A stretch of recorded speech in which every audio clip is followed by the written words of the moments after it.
ದೊಡಪ್ಪ ಒಂದ್ 5,000 ರೂಪಾಯಿ ಇದ್ರೆ ಕೊಡ್ ದೊಡಪ್ಪ. ದೊಡಪ್ಪ ಮನೆ ಬಾಡಿಗೆ ಬೇರೆ ಕಟ್ಟಿಲ್ಲ ದೊಡಪ್ಪ. ಅವ್ರು ನೋಡಿದ್ರೆ ಮನೆಯಿಂದ ಹೊರಗಡೆ ಹಾಕ್ತೀನಿ ಅಂತಿದ್ರೆ ದೊಡಪ್ಪ. ಲೇ ನಿನಗ್ ನಾಚಿಕೆ ಬರಲ್ವೇನೋ ನನ್ ಕಾಲ್ ಇಟ್ಕೊಂಡು ದುಡ್ಡು ಕೇಳ್ತಿದ್ಯಲ್ಲ.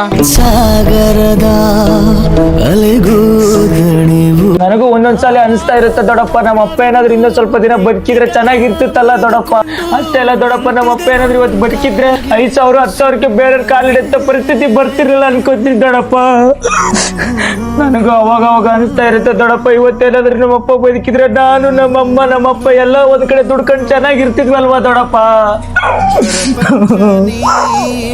ಅಪ್ಪ ಯಾಕೆ ದೊಡಪ್ಪ ದೇವ್ರು ನಮ್ಮ ಮನೆಯವ್ರನ್ನೆಲ್ಲರೂ ಅನಾಥರು ಮಾಡಾಕ್ಬಿಟ್ಟ ದೊಡಪ್ಪ. ನನಗೆ ಇವಾಗ್ಲೂ ಅನಿಸ್ತಿದೆ ದೊಡಪ್ಪ, ನಮ್ಮಪ್ಪ ಏನಾದ್ರು ಬದುಕಿದ್ರೆ ನಾನು ಇವತ್ತು ರಾಜ ತರ ಬದುಕ್ತಿದ್ದೆ ದೊಡಪ್ಪ. ಅಪ್ಪ ಇದ್ದಿದ್ರೆ ನನಗೆ ಬೇರೆ ಧೈರ್ಯನೇ ಇರ್ತಿತ್ತು ದೊಡಪ್ಪ, ಆದ್ರೆ ಇವತ್ತು ಆ ಧೈರ್ಯ ನನಗಿಲ್ಲ ದೊಡಪ್ಪ. ಅಪ್ಪ ಆಸೆಗಳ ಆದ್ರೆ ಸ್ವಲ್ಪ ಜನಕ್ಕೆ ಗೊತ್ತಿಲ್ಲ ದೊಡಪ್ಪ, ಅಪ್ಪ ಎಲ್ಲರ ಜೀವನ ಎಷ್ಟು ಕಷ್ಟ ಇರುತ್ತಂತ. ಆದ್ರೆ ಆ ಕಷ್ಟ ಏನಂತ ನನಗ್ ಮಾತ್ರ ಗೊತ್ತು ದೊಡಪ್ಪ. ಸರಿ ದೊಡಪ್ಪ, ನಾನು ಹೋಗ್ಬಿಟ್ಟು ಬರ್ತೀನಿ ದೊಡಪ್ಪ.